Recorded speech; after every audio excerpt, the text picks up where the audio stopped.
মেজলা হুজুর কেবলা একটা কিতাব লিখলেন 12 চাঁদের ইবাদত বা ফজিলত। কিতাবটার দাম ছিল মাত্র 1 টাকা। এখন 1 টাকায় একটা লজেস হবে।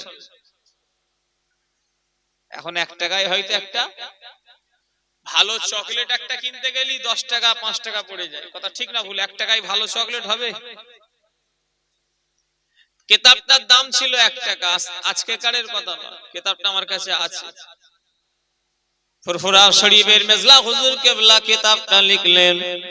ওই কিতাবের ভিতরে হুজুর লিখতে লিখেছেন এখন ওই অফারটা আছে এই মুহররমের চাঁদে যদি এই মাসেতে যদি কেউ 3 দিন রোজা রাখে, বৃহস্পতিবার, শুক্রবার আর শনিবার, অর্থাৎ এই চাঁদে এই মাসেতে যদি এই 3 দিন কেউ রোজা রাখে, বৃহস্পতি আর শুক্র আর শনি, এই তিনটে রোজা রাখার ওসিলায় মেজলা হুজুর কেবলা ওই কিতাবের ভিতরে লিখেছেন আমার আল্লাহ পাক তার নামায়ে আমলে 2 বছর নফল ইবাদতের সওয়াব লিখে দেবে। জোরে বলে, একটু জোরে বলা যাবে না?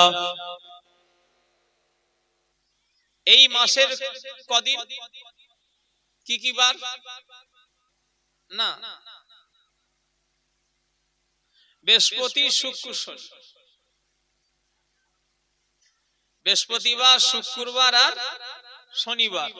এই অফারটা এখনো আছে। মুহররমের রোজাটার অফারটা ওটা মুহররম চলে গেছে 10 তারিখ। কিন্তু এটা যদি কেউ মনে করে আজকে কি বার? বুধবার, অর্থাৎ কাল পরশু তারপর দিন, এই মাসের যে কোনো বুধ এই বৃহস্পতি শুক্র শনি যদি কেউ রোজা রাখে, তার 2 বছরের নফল ইবাদতের আল্লাহ সওয়াব দান করবে। জোরে বললেন না? আমরা তো দুনিয়ায় আবু জাহলকে আল্লাহ পাঠাইলেন এই শুধু এই এক গ্রাম থেকে অন্য গ্রামে বাবারা বলে ওয়াজ করে পয়সা শুধু কামাবার জন্য আল্লাহ পাঠাইলাম। আজকে জলসা সোনাটিকারি এলাকায়, কাল জলসা অমুক জায়গায়, পরশু অমুক, এক কথাই বলছি কি তারপর দিন এক কথা এরকম করে আল্লাহ পাক আমাকে পাঠাইলাম যে তুমি শুধু জলসা করে পয়সা ইনকাম করবে। না না না, আমার আল্লাহ পাক আমাকে আপনাকে বানিয়েছে কিসের লেগে ভাই?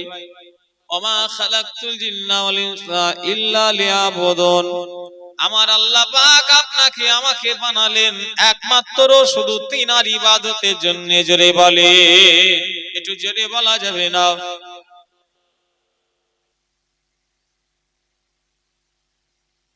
কাঠমুসল্লি বলে ভুট্টা চোর,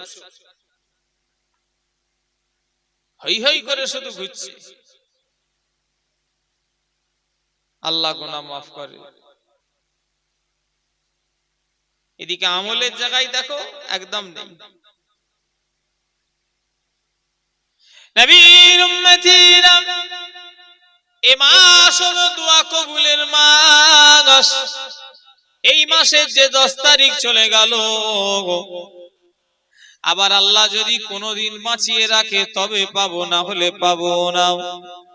জীবনের শেষ মুহররম এটাই কারোর হতে পারে। 2026 সালের মুহররমটা জীবনের শেষ মুহররম কারোর হতে পারে। আমি আপনাদের গ্রামে সোনাটেকারি উত্তর পাড়ায় এসেছি 2024 সালে। আল্লাহ পাক আমাকে 2 বছর পরে আবার এই মাহফিলে হাজির করালেন। এই 2 বছর আগে যে সব ওয়াজ করে গেছি, অনেকজন ওয়াজ শুনেছিল, অনেক শ্রোতা, এখন তারা সব অনেকে কবরবাসী হয়ে গেছে। কথা ঠিক না ভুল বলেন? কি গো, জোরে পানি এসে গেছে? অনেক জোর পানি হচ্ছে। মাশাআল্লাহ, আল্লাহর রহমত হচ্ছে। খুশি না বেজার? এই পানি হচ্ছে, কারা কারা খুশি হাত তোলেন, আল্লাহ দেখছে। জানেন মুহররম মাসের 10 তারিখে সর্বপ্রথম রহমতের বৃষ্টি আল্লাহ নাজিল করেছিল। জোরে বললেন না? হ্যাঁ, এটা কিতাবের মধ্যে পড়ি পেয়েছি। সর্বপ্রথম পানি বৃষ্টি আল্লাহ নাজিল করেছিলেন কোন মাসে? মুহররম মাসের 10 তারিখ। সেই মাসে আল্লাহ বসিয়েছে। মাশাআল্লাহ, একা ছাদটা ঠিক, এই উপরটা ঠিক ভালোভাবে করা তো।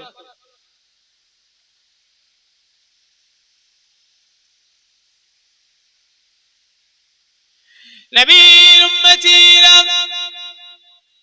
দুনিয়ার কোন মানুষ দেয় না।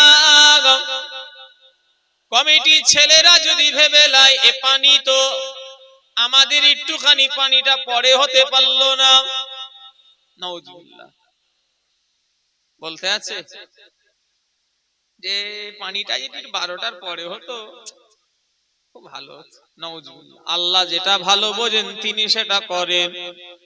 আমার আল্লাহ যা ইচ্ছা তিনি তাই করবেন, আমরা তাতে খুশি হতে হবে। এটাই তো প্রকৃত ঈমানদারের নমুনা। কথা ঠিক না ভুল বলেন? হযরতে জাকারিয়া নবীকে যখন ইহুদিরা মারার জন্য দৌড়াচ্ছিল, হযরতে জাকারিয়া নবী বয়স হয়ে গেছে 120 বছর না কত বছর বয়স হয়ে গিয়েছিল, বেশি দৌড়তে পারে না। সামান্য দৌড়ে গিয়ে একটা গাছের কাছে গিয়ে বলছে, গাছ আমি বুড়া হয়ে গিয়েছি, আমাকে একটু সাহায্য করবি। গাছটা বলার সাথে সাথে দুভাগ হয়ে গেল। হযরতে জাকারিয়া নবী গাছের ভিতরে প্রবেশ করলেন। আমার ভাইজানেরা, শয়তান একটু কাপড় টেনে ধরে রেখে দিল। ইহুদিরা বলল, আচ্ছা জাকারিয়া নবীকে দেখেছো? বলে না। তবে এই গাছের ভেতরে যেন কে ঢুকলো? এই মিয়া, গাছের ভেতরে আবার কেউ ঢোকে? বললে বিশ্বাস না হলে ওই কাপড়টা দেখিয়ে দিল। বলে দেখো, শয়তানি তো টেনে ধরেছে। ইহুদিরা হযরতে জাকারিয়া নবীকে মারার জন্য তারা কাজ কাটা শুরু করে দিয়েছে। একদম জাকারিয়া নবীর শরীরের কাছাকাছি করা চলে এসেছে। এক কথায় যেটা দিয়ে কাটছে যাই হোক সেটা এক কথায় জাকারিয়া নবীর কাছাকাছি চলে এসেছে। জাকারিয়া নবী বলল, আল্লাহ। যখনই আল্লাহ বলে আওয়াজ দিয়েছে, আল্লাহ বলল, ও নবী জাকারিয়া, তুমি কেন গাছের কাছে সাহায্য চাইলে? আমি কি মাবুদ ছিলাম না রে জাকারিয়া? তুমি কেন গাছের কাছে সাহায্য চাইলে? আমি কি মাবুদ ছিলাম না রে জাকারিয়া? তুমি যখন দৌড়চ্ছিলে আমি আমার কুদরতি পাটা তোমার পায়ে লাগিয়ে দিয়েছিলাম। ও নবী জাকারিয়া, আল্লাহ বললেন, ও নবী জাকারিয়া, তুমি যখন দৌড়চ্ছিলে আমি আমার কুদরতি পাটা তোমার পায়ে লাগিয়ে দিয়েছিলাম। তুমি যদি কিয়ামত পর্যন্ত যদি দৌড়তে, ইহুদিরা তোমাকে ধরতে পারত না। জোরে বলে, একটু জোরে বলা যাবে না? কি বুঝলেন? তবে একবার উহু বলে আওয়াজ করলে নবুয়াতের খাতা থেকে নামটা বাদ হয়ে যাবে। একবার উহু বলে আওয়াজ করা যাবে না। উহু বলে আওয়াজ করলে নবীর খাতা থেকে নাম বাদ হয়ে যাবে।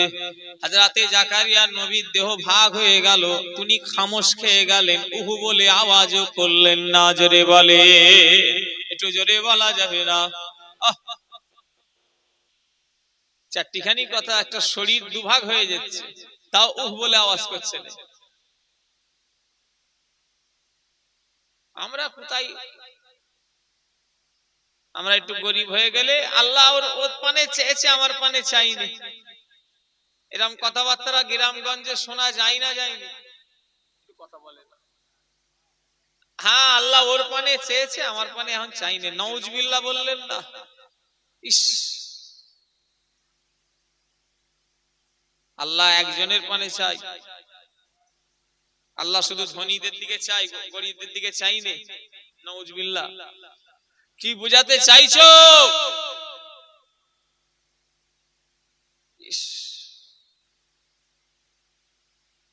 নবীর উম্মতিরা, ও মুসলমানের ছেলেরা, দুনিয়ার অবস্থা কিন্তু ভালো নয়।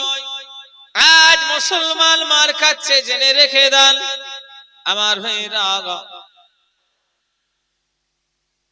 কি হলো এখানে? এইদিকে কেন? এইদিকে মাশাআল্লাহ। এই ধারে নয় তো, বসার জায়গা তো এইদিকে। পানি এসছে, আপনি ফোন করেন নে? রেখারে ফোন করলে বসার জায়গা তো এইদিকে। এই গাড়ি ঘোরানো যাবে এদিকে? যা, মাশাআল্লাহ। আমার আব্বা জান এসে গেছেন, তাকবীর দান, নারে তাকবীর। নারে তাকবীর। আব্বা হুজুর কিবলা, আব্বা হুজুর কিবলা। নারে তাকবীর, নারে তাকবীর। মাশাআল্লাহ, এসে গেছেন আমার আব্বা, এসে গেছেন। আসবেন অল্প পরেই আসবেন। জলসা তো আর বেশি রাত হবে না, যা দিনকাল সব।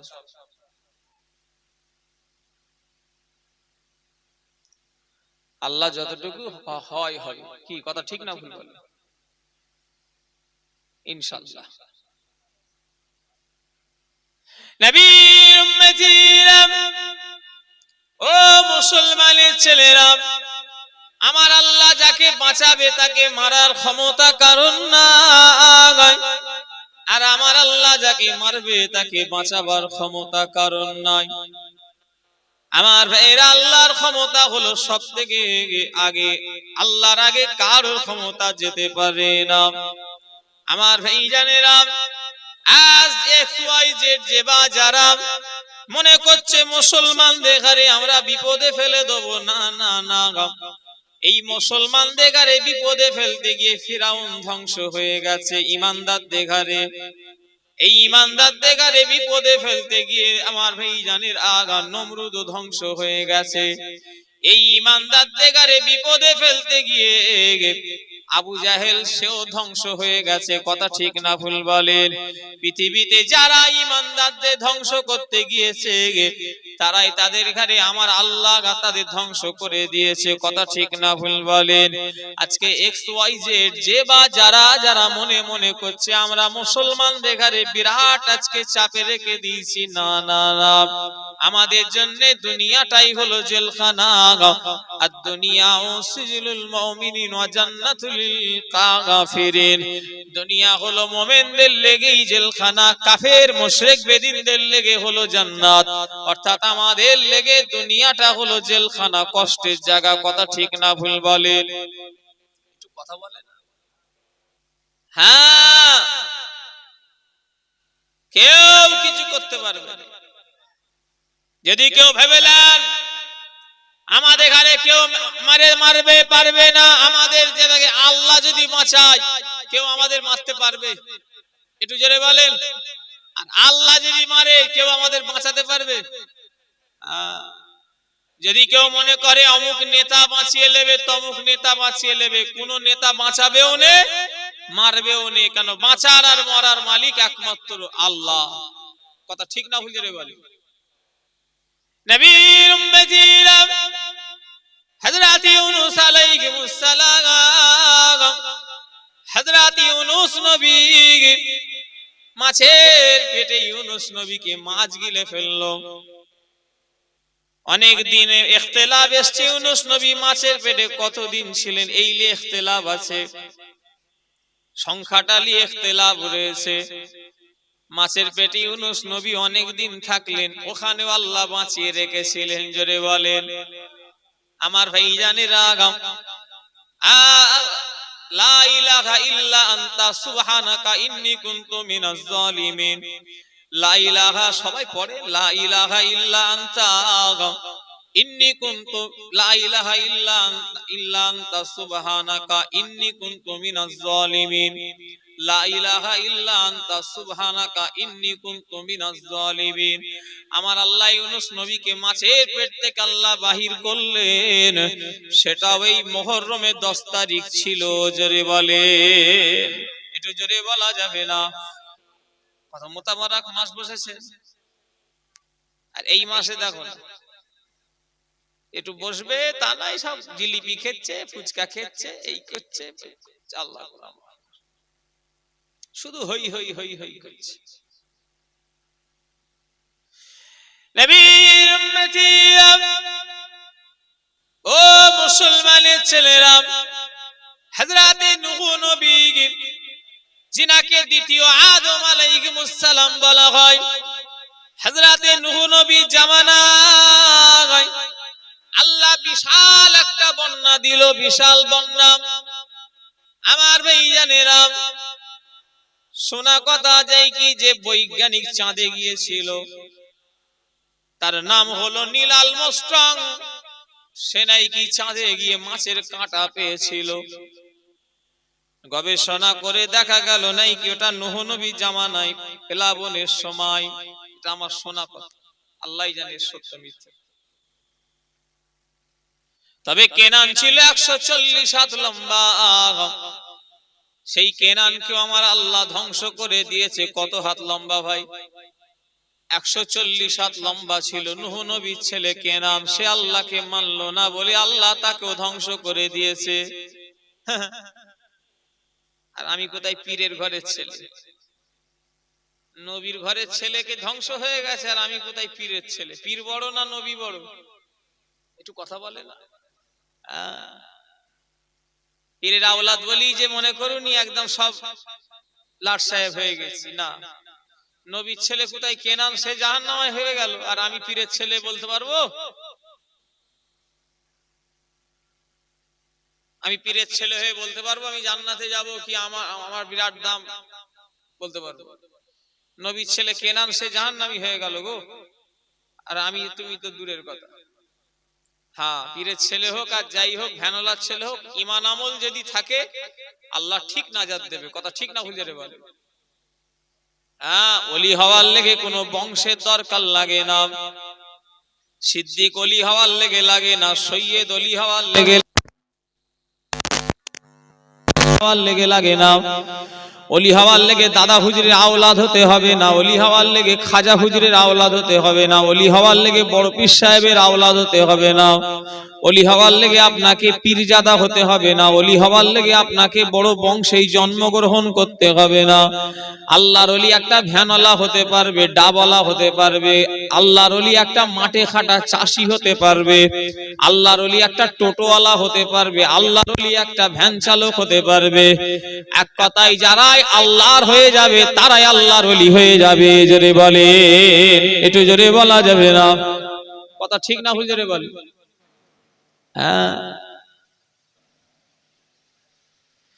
নবীর উম্মতিরা, আবার পানি এসে গেল। মাশাআল্লাহ মাশাআল্লাহ, আল্লাহ দিক, আল্লাহ দিক। বর্ষার সময় পানি হবে না তো কি হবে? এতে কত মানুষের চাষবাস, কত রকম উপকার। রহমতের বৃষ্টি। কিসের বৃষ্টি? রহমতের বৃষ্টি। হ্যাঁ, কথা বুঝেছেন? নবীর উম্মতিরা, ও মুসলমানের ছেলেরা, সেই মুহররমের মাসে বসেছেন। আল্লাহ কত বড় নিয়ামতের মাস করেছেন দেখলাম। এই মাসেতে আল্লাহ পৃথিবীকে আল্লাহ পাক বানিয়েছেন। আসমান জমিন পাহাড় পর্বত নদী নালা গাছপালা সবই যা কিছু আছে আল্লাহ বানিয়েছেন। আবার এই মুহররম মাসের 10 তারিখ আল্লাহ লাউহে মাহফুজকে আল্লাহ পাক সৃষ্টি করেছেন। এই মুহররম মাসে 10 তারিখ আল্লাহ দুনিয়া সৃষ্টি করেছেন। আবার এই মুহররম মাসে 10 তারিখে শুক্রবারে আবার দুনিয়াকে আল্লাহ ধ্বংস করে দেবেন। এবছরে মুহররমে 10 তারিখ কি বার পড়েছিল ভাই? হ্যাঁ, শুক্রবার। তাহলে এবারে ধ্বংস হয়নি? আল্লাহু আলিমুল গায়েব, গায়েবের খবর জানেন কে? আল্লাহ। কোন শুক্রবারে হবে সেটা আল্লাহই ভালো জানে। কথা ঠিক না ভুল বলেন? নবীর উম্মতিরা, ও মুসলমানের ছেলেরা, তবে আমি আপনাদের ভাই বলে গেলাম, সেই মুহররমের মাস আল্লাহ কত বড় নিয়ামতের মাসে আল্লাহ বসিয়েছেন। নূহ আলাইহিস সালামের কথা বলছিলাম। নূহ নবীর সেই যে বিরাট মহাপ্লাবন আল্লাহ দিল, আল্লাহ পাক নূহ নবীর ওই যে প্লাবন থেকে আল্লাহ পাক যখন ওই প্লাবনটা থেকে হেফাজত করলো, নূহ নবীর নৌকা যদি পাহাড়ে গিয়ে পৌঁছালো, সেদিনটা এই মুহররমে 10 তারিখ ছিল। জোরে বলে, একটু জোরে বলা যাবে না? কঠিন দিন। আদম নবীকে আল্লাহ পাক মুহররমে 10 তারিখে বানালেন। আদম নবীকে আল্লাহ মুহররমে 10 তারিখে সৃষ্টি করলেন। আদম নবীকে আল্লাহ মুহররমে 10 তারিখে জান্নাতে প্রবেশ করালেন। আদম নবীর বাম পাশের পাঁজরের হাত থেকে মা হাওয়াকে আল্লাহ পাক বানালেন। দুজনকে আল্লাহ জান্নাতে রেখে দিলেন। জান্নাত মানে সুখের জায়গা, শান্তির জায়গা, আরামের জায়গা। একজনের সুখ সহ্য হয়নি, সেটা কে ভাই? সুখ সহ্য হয়নি কার? কথা বলে না, শয়তানের। আদম নবী মা হাওয়া যে জান্নাতে সুখে আছেন, এটা শয়তানের সহ্য হলো না। শয়তান কি করলো? অনেক প্রাণীর কাছ থেকে ভর করে জান্নাতে প্রবেশ করতে চেয়েছে, কিন্তু পারে না। শেষমেশ সাপের উপরে ভর করে জান্নাতের ভিতরে প্রবেশ করলো। আমার ভাইজানেরা, সাপের উপরে ভর করে গিয়ে ওই আল্লাহ একটা কথা মানা করেছিলেন, গন্ধম ফল যেন খাবে না। শয়তান ঠিক ওই গন্ধম ফলের কাছে গিয়ে ফেরেশতাদের সুরাত ধরে গুনগুন গুনগুন করে কানতে লেগেছে। বলছে, তুমি কাঁদছো কেন? বলে, আমি তুমি কে? বলে, আমি আল্লাহর ফেরেশতা। নাউজুবিল্লাহ। বলে, কাঁদছো কেন? বলছে, আমি কাঁদছি এই যে তোমাদের এই যে সুখ বেশি দিন থাকবে না, তাই তোমাদের কথা ভেবে কাঁদছি। ওহ, কত বড় দরদ! শয়তানের দরদ উঠলে পড়েছে। বলছে, আমি কাঁদছি কেন জানো? এই তোমাদের এই সুখ বেশি দিন থাকবে না। বললো, কেন, কি হবে? বলে, তোমাদেরও মরণ হবে। বলা হলো, মরণ আবার কি জিনিস? শয়তান আবার পড়ে হাত পা একটু ছড়াছড়ি করছে, একটু হাত পা লড়াড়ি করছে, চিত হয়ে শুয়ে। আদম নবী বুঝতে, আমার ভাইজানেরা, মা হাওয়াকে শয়তান ধোঁকা দিয়ে গন্ধম ফল খাইয়ে দিল। আল্লাহ নারাজ হয়ে গেলেন। আমার আল্লাহ নারাজ হয়ে গেলেন।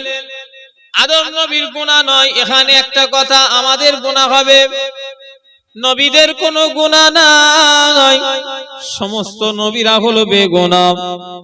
আল্লাহর নবীদের কোনো গুনাহ নাই, নবীরা বেগুনাহ মাসুম হয়ে দুনিয়ায় এসেছেন। আবার সমস্ত নবীরা বেগুনাহ মাসুম হয়ে দুনিয়া থেকে চলে গিয়েছেন। জোরে বলে, আদম নবীর গন্ধম ফল গুনাহ নাকি? নাউজুবিল্লাহ, গুনাহ। গুনাহ নবীর উম্মতিরা, ও মুসলমানের ছেলেরা, সমস্ত নবীরা হলো জিন্দা, শুধু আমার নবী নয়, সব নবীরা হলো জিন্দা। আর কোন নবীর কোনো গুনাহ নাই, নবীরা সব বেগুনাহ। আদম নবী তওবা করার জন্য আল্লাহর কাছে, আমার ভাইজানেরা, তওবা করলেন। রব্বানা যালামনা আনফুসানা ওয়া ইল্লাম তাগফির লানা ওয়া তারহামনা লানাকুনান্না মিনাল খাসিরিন। রব্বানা যালামনা আনফুসানা ওয়া ইল্লাম তাগফির লানা ওয়া তারহামনা লানাকুনান্না মিনাল খাসিরিন। আমার ভাইজানেরা, আমার নবীর ওসিলা দিয়ে দোয়া চেয়েছিলেন। আমার আল্লাহ আদম নবীর তওবা আল্লাহ কবুল করলেন। ওই কবুল করার দিনটা অন্য কোন দিন ছিল না, এই মুহররমে 10 তারিখ ছিল। জোরে বলে, একটু জোরে বলা যাবে না? কত মোতাবারক দিন এই মাস, মুহররমের মাসে 10 তারিখ। নবীর উম্মতিরা, এই মাসে বহু কিছু ঘটনা ঘটেছে। আবার এই মাসে একটা সবথেকে যে বেদনাদায়ক, কষ্টের, ব্যথার, সেটা হলো নবীর নাতি কারবালার ময়দানে ইমামে হোসেন রাদিয়াল্লাহু তাআলা আনহু কে শহীদ করা হয়েছিল এই মুহররমে মাসের 10 তারিখে। এই মুহররমের অনেক ঘটনা ঘটেছে, সব তো আমি বললাম না। তবে যা কিছু ঘটেছে, সবথেকে যেটা বেদনাদায়ক, সেটা হলো মর্মান্তিক ঘটনা, সেটা হলো হযরত ইমাম হোসেন হুজুরের শাহাদাত। হযরত ইমাম হোসেন হুজুরকে মুহররমে 10 তারিখে শহীদ করে দেয়া হয়েছে কারবালার ময়দানে। কোন ইমামে হোসেন? আল্লাহ রাসূল নামাজে আল্লাহ রাসূল নামাজে গেছেন, সিজদায় চলে গিয়েছেন। হযরত ইমাম হোসেন রাসূলুল্লাহর পিঠের উপরে চেপে পড়লেন। আল্লাহ রাসূল সিজদা থেকে মাথাখানা তুললেন না, নবী আমার তাসবিহটা একটু লম্বা করে দিলেন। জোরে বলে, একটু জোরে বলা যাবে না? হ্যাঁ, কত দামি ইমাম হোসেন, আল্লাহ রাসূলের পিঠের উপরে চাপলেন। হযরত ইমাম হোসেন উঠেছে বলে রাসূলুল্লাহ উঠলেন না, তাসবিহটা একটু লম্বা করে দিলেন, জোরে বললেন না সুবহানাল্লাহ। কত দামি বলেন তো। সেই ইমাম হোসেনকে শহীদ করেছে। আল্লাহ নবীর বংশধরগুলোকে, আহলে বায়াতগুলোকে কিভাবে তারা শেষ করেছে। হযরত ইমাম হোসেন রাদিয়াল্লাহু তাআলা আনহুকে তিনার আওলাদদেরকে কিভাবে শেষ করেছে। কারবালার ইতিহাসের পরে হযরত ইমাম হোসেন হুজুরের একজন সাহেবজাদা দুনিয়ায় হায়াতে ছিলেন, তিনার নাম হলো জাইনাল আবেদিন। তিনার থেকেই বংশ বিস্তার হয়ে গিয়েছে আমার ভাইজানেরা। সেই জাইনাল আবেদিন কারবালার ইতিহাসের পরে 70 বছর হায়াত পেয়েছিলেন, অনেক বয়স হয়ে গিয়েছিল। জীবনে কোনোদিন তিনাকে দুনিয়ার কেউ হাসতে দেখে না। তিনি 70টা বছর কারবালার ইতিহাসের পরে 70 বছর জীবিত ছিলেন, হায়াতে ছিলেন, দুনিয়ায় বেঁচে ছিলেন। তিনার 70 বছরে কোনোদিন তিনি হাসে না, তিনি শুধু কেঁদি যায়, কোন আমার ভাইজানেরা হাসে না। উনি বলেছিলেন আমি কেন হাসি না, আমাকে কারণ জিজ্ঞাসা করবে না। আমার না হাসার কারণ আমি কি করে হাসবো। আমি আমার চোখে কারবালায় আমার আব্বাকে দেখেছি, আমার আব্বাকে শহীদ করে দেয়া হয়েছে। নবীর উম্মতিরা হযরত জাইনাল আবেদিন বলছে আমার আব্বাকে শহীদ করে দিয়ে হয়েছে। আমার আব্বার শরীরের উপর দিয়ে 70টা উটকে বহন করে নিয়ে যাওয়া হয়েছে, আমি দেখেছি। আমার আব্বার গোশগুলো সব, চামড়াগুলো গোশগুলো সব ছিঁড়ে যাচ্ছে, রক্ত বেরোচ্ছে, খুন বেরোচ্ছে, চামড়াগুলো সব ছিলে যাচ্ছে। হযরত জাইনাল আবেদিন বলতে লাগছে আমি কি করে হাসবো। আমার 6 মাসের ভাই আলী আসগার কেউ তারা ছাড়ে না। তারা আমার ভাইকেও একটা বুকের ভিতরে তীর বুকে গিতে দিয়েছে। নবীর উম্মতিরা কারবালার ইতিহাস বড় কঠিন, এই জন্যই তো বলা হয় ইসলাম জিন্দা হোতা হে কারবালা কে বাদ। জোরে বলে, একটু জোরে বলা যাবে না, একটু জোরে হবে। ইসলাম জিন্দা হোতা হে কারবালা কে বাদ। ইসলাম জিন্দা হয়েছে কারবালার পরে। চিন্তা করেন আমার ভাইরা, যুবকেরা, নওজোয়ানেরা ও আমার মুরব্বি আনগণেরা, কোন ইমামে হোসাইন আল্লাহ পাক তিনাকে কত বড় দরজা দিয়েছেন দেখে এলাম। আল্লাহ পাক ইমাম হাসান হোসেনকে আল্লাহ কত বড় মর্যাদা দিয়েছেন দেখে এলাম। তামাম পৃথিবীতে, তামাম ওয়ার্ল্ডে, তামাম দুনিয়ায় যত মানুষ আল্লাহ জান্নাতে যাবে, সমস্ত মানুষের যত মানুষ জান্নাতে যাবে, আমার আল্লাহ ইমাম হাসান আর হোসাইনকে জান্নাতের যুবকদের সরদার আল্লাহ করে দিয়েছে। জোরে বলে, একটু জোরে বলা যাবে না। ইমাম হোসাইনের সঙ্গে এজিদের লড়াই কোনো গদির নয়। ইমাম হোসাইনের সঙ্গে এজিদের লড়াই কোন রাজা হওয়ার নয়। আরে ইমাম হোসাইনের রাজা হওয়ার শখ কেনই বা থাকবে? উনি তো দুনিয়ার বাদশা নয়, সেখানকারের বাদশা। আরে দুনিয়া তো বাঁচবো কদিন, 15, 20, 25, 30, 40, 80, তাও কোনো ঠিক নাই। আখিরাত তো চিরস্থায়ী, সেখানে বাদশাহিত্ব করবেন তো ইমাম হাসান আর হোসাইন। হযরত ইমাম হোসাইনের সঙ্গে জিদের লড়াই কোনো গদির লড়াই ছিল না। কারবালার ইতিহাস আমাদের বহু শিক্ষা দিয়েছে। হকের উপরে টিকে থাকার লড়াই, ন্যায়ের উপরে দাঁড়িয়ে থাকার লড়াই। হযরত ইমাম হোসাইন যদি তো এজিদের সঙ্গে মিলে যেতেন তাহলে তো হতো না। হযরত ইমাম হোসাইন রাদিয়াল্লাহু তাআলা আনহু এজিদের সঙ্গে মিললেন না।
সৈয়দিনা মুস্তাফা সাল্লাল্লাহু আলাইহি ওয়াসাল্লাম। নবী পাকের নাম শুনলে কি বলতে হয়? সাল্লাল্লাহু আলাইহি ওয়াসাল্লাম। मुस्तफा आ गए इनके लागब आ गया मुस्तफा आ गए इनके लागब आ गया कंकरो ओ भी कर दे खिताब आ गया मुस्तफा आ गए इनके लागब आ गया कंकरो ओ भी कर दे खिताब आ गया नाज कर ऐ हली माँ तेरी गोद में मुस्कुराता हुआ महताब आ गया मुस्तफा आ गए इनके लगाब आ गया कंकरो ओ भी कर दे खिताब आ गया अल्लाहुम्मा सल्ली अला मुहम्मद वअला आलि सय्यिदिना नबी उम्मती ও মুসলমানের ছেলেরা আমার ভাইয়ানেরা নবী পাকের প্রেমিকেরা দুনিয়ার আমার ভাইয়ানেরা অবস্থা ভালো নয় হযরত ইমাম হোসেনের মতো আমাদের হতে হবে হকের উপরে টিকে থাকতে হবে দুনিয়ার মানুষ কি বলছে আমাদের দেখে লাভ নেই আমাদের আল্লাহ আল্লাহর রাসূলের পক্ষে থাকতে হবে কথা ঠিক না ভুল জোরে বলেন দুনিয়ার মানুষ কি করছে না করছে আমাদের সেই করতে হবে না আমার শরিয়ত কি বলছে সেটা আমাদের করতে হবে কথা ঠিক না ভুল জোরে বলেন হযরত ইমাম হোসেন রাদিয়াল্লাহু তাআলা আনহুকে কুফার মানুষেরা চিঠি করলো ও হযরত ইমামে হোসেন আপনি কুফার জমিনে আসেন আমরা আপনার কাছ থেকে দ্বীন ইসলাম শিক্ষা গ্রহণ করব ওই চিঠিখানা নিয়ে হুজুর মক্কাবাসী দিগকে দেখাতে লাগলো মক্কাবাসীরা বলল হুজুর আপনাকে আমরা কুফায় যেতে দেব না কুফার মানুষেরা হলো গাদ্দার ওরা আপনার আব্বা হযরতে আলীকে শহীদ করে দিয়েছে কত বড় শয়তান চিন্তা করে কুফার মানুষগুলো হযরতে আলীকেও শহীদ করে দিয়েছে হুজুর আপনাকে আমরা কুফায় যেতে দেব না আবার কুফা থেকে চিঠি আসে আবার এরকম করে কয়েকখানা চিঠি চলে আসলো শেষবেলায় একটা চিঠি হলো ও হযরত ইমামে হোসেন আপনাকে আল্লাহর কসম দেওয়া হচ্ছে আপনি যদি কুফায় না আসেন কাল কিয়ামতের ময়দানে আল্লাহর কাছে আপনার জন্য আপনার আল্লাহর কাছে দায়ী করব হযরত ইমাম হোসেন চিঠিখানা তাতে কয়েকজন সই করেছে ওই চিঠিখানা লি ইমাম হোসেন মক্কাবাসী দিগকে দেখাচ্ছে বাবারা ও মক্কাবাসীরা দেখো বাবা আমাকে কুফায় যেতে হবে আল্লাহর দ্বীন ইসলামের শিক্ষার জন্য বাবা আমাকে কুফার মানুষেরা দাওয়াত করছে বাবা আমাকে কুফায় যেতে হবে দ্বীন ইসলামের জন্য যেতে হবে মক্কাবাসীরা বলল হুজুর আপনাকে আমরা কুফায় যেতে দেব না তবে যদি আপনি আমাদের কথা একান্ত না শুনেন আপনার ভাই ফুফুতো ভাই মুসলিম বিন আকিলকে পাঠানো হোক তিনি কুফার অবস্থা জেনে বুঝে তারপরে আপনাকে চিঠি করলে আপনি যাবেন হযরতে মুসলিম বিন আকিলকে পাঠানো হোক হুজুরের ফুফুতো ভাই ছিলেন সেটা হযরতে মুসলিম বিন আকিল রাদিয়াল্লাহু তাআলা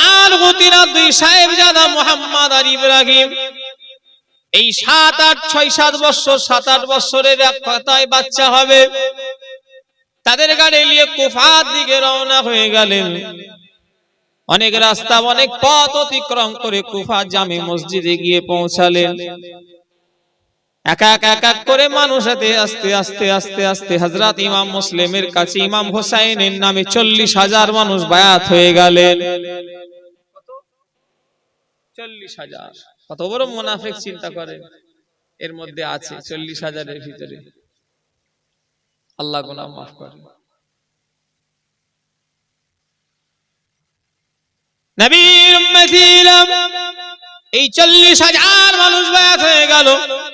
কুফার অবস্থা ভালো দেখে হযরত ইমাম মুসলিম আর ভাইজানেরা, ইমাম মুসলিম হুজুর চিঠি করলেন মক্কা শরীফে ইমাম হোসেনের কাছে, ভাই আপনি চলে আসেন, কুফার অবস্থা খুবই ভালো, কুফার অবস্থা খুবই ভালো, আমার এত লোক বায়াত হয়েছে, সব লোক আপনার দিকে তাকিয়ে আছে, আপনি কখন আসবেন? আমার ভাইজানেরা কত লোক কত ভক্তি দেখাচ্ছে, কত দাওয়াত করছে, কত নজরানা পড়ছে, কত কিনা ভক্তি দেখাচ্ছে। হুজুর এই দেখে চিঠি করলেন, ইমামে হোসেন হুজুর বেরিয়ে পড়লেন। আমার ভাইজানেরাই কিন্তু তার আগে আমার ভাইয়েরা এইদিকে অনেক ঘটনা ঘটেছে। হযরত ইমাম মুসলিম হুজুরকেও শহীদ করে দিয়েছে এবং তিনার দুই সাহেবজাদা মোহাম্মদ আর ইব্রাহিম দুই ভাইকেও শহীদ করে দিয়েছে শয়তানেরা। আমার ভাইজানেরা যারা বায়াত হয়েছিল তারা অনেকে ইমাম হোসেনকে খুঁজছে মারার জন্য। কেন? রাজদরবার থেকে উবাইদুল্লাহ ইবনে জিয়াদ ঘোষণা করে দিয়েছিল, যারা ইমাম মুসলিম হুজুরের ঠিকানা বলে দিতে পারবে এজিদের দরবার থেকে তাকে বড় পুরস্কার দেয়া হবে। কত বড় মুনাফিক, চিন্তা করেছেন কুফার লোকেরা। কিন্তু এদিকে তো চিঠি তো পেয়ে গেছে ইমাম হোসেন, উনি তো চিঠি পেয়ে বেরিয়ে পড়েছে। আমার ভাইজানেরা, এজিদ মুনাফিক মার্কা মুসলমান, ইমাম হোসেনের বিরুদ্ধে যারাই তলোয়ার ধরেছে অন্য ধর্মের লোকেরা ধরে না, মুসলমান মুনাফিক মার্কা মুসলমান এরা ধরেছে। মুনাফিক চিনার 4টে উপায় রয়েছে। একটা হলো মুনাফিকের নমুনা হলো কথায় কথায় মিথ্যে কথা বলবে। মুনাফিকের আর একটা নমুনা হলো মুনাফিক ওয়াদা দিয়ে ওয়াদা খেলাফ করবে। মুনাফিকের আর একটা নমুনা হলো তর্ক করতে গিয়ে গালাগালি করে ফেলবে। মুনাফিকের আর একটা নমুনা হলো আমানতের মাল খেয়ানত করবে। শুনছেন আমার কথা? কি ইমাম সাহেব বলা ভুল হলো নাকি? ভুল হতেই পারে। আমি যে ওয়াজ করেছি সব কি ঠিক নাকি? নাউজুবিল্লাহ, আমার ওয়াজে ভুল হয় না, আমার ওয়াজে ভুল হয়ে যায়, আমি পরে শুনি কি অজান্তে বলে ফেলি, ভুল হয়ে গেছে, আল্লাহ গুনাহ মাফ করেন। আমি জীবনে যা ওয়াজ নসিহত করেছি আমি বলছি বলে আপনারা মানবেন এমন নয়, কেন আমারও ভুল হতে পারে। দেশের উলামায়ে হাক্কানীদের কিতাব দেখবেন, হাক্কানি উলামায়ে দ্বীনের ঘরে জিজ্ঞাসা করে মানবেন। আবুজার হুজুর বলেছে বলে মানতে হবে এমন নয়, কারণ আমিও মানুষ, আমারও ভুল হতে পারে। ভুলের উপরে দাঁড়িয়ে থাকাটাই হলো বদমাইশি। হ্যাঁ বাবা আমার ভুল হয়েছে, স্বীকার করলি, এটাই তো। আমি যে জীবনে ওয়াজ নসিহত করেছি সব ঠিক আমি বলতে পারবো, কারণ আমার ভুল হয়েছে, আমি কেন বলবো যে আমি ঠিক করেছি? ওই জন্য বলছি মসলা মাসাইল শরিয়াতের যে কোনো ব্যাপারে আমার ভুল ভ্রান্তি যদি হয়ে যায় আল্লাহ যেন মাফ করেন। আর আমি বলেছি বলে মানবেন এমন নয়। দেশের উলামায়ে হাক্কানীদের কিতাব দেখবেন, হাক্কানি উলামায়ে কেরামদের কাছে জিজ্ঞাসা করে মানবেন। আর আমার ভাষা কথাবার্তায় কোনো আলেম মাওলানা হুজুর সাধারণ মানুষ যদি কেউ কষ্ট পান জীবনে ওয়াজ নসিহতের মধ্যে, আল্লাহ রাস্তায় মাফ করে দেবেন। যদি কারোর মনে ব্যথা কষ্ট দিয়ে থাকি, দুশমনী করব আল্লাহ আল্লাহ রসুলের জন্য, আর বন্ধুও করব আল্লাহ আল্লাহ রসুলের জন্য। নিজে ছোট হয়ে থাকতে খুব ভালো লাগে, আমাকে তো ভালো লাগে। বড় হয়ে থাকতে ভালো লাগে না, ছোট হয়ে থাকবো বাবা ভালো। আমার দাদু একদিন দরবারে আছে, আর একজন মানুষ এসে বলছে, আচ্ছা ছোট হুজুর কোনটা? চিন্তা করে কত বড় হাস্তি লোকটা। ছোট হুজুর মানে ছেলে খেলা নয়। ছোট হুজুরের মুখের দিকে চেয়ে তাকানো যেত, এত আল্লাহ আমলে পাওয়ার আল্লাহ দিয়েছিলেন। আমার দাদুকে আমি দেখিনি। আর হবে না, সবাই উঠে দাঁড়িয়ে যান, নারে তাকবীর, নারে তাকবীর। আব্বাজান হুজুর কেবলা, আব্বাজান হুজুর কেবলা, নারে তাকবীর।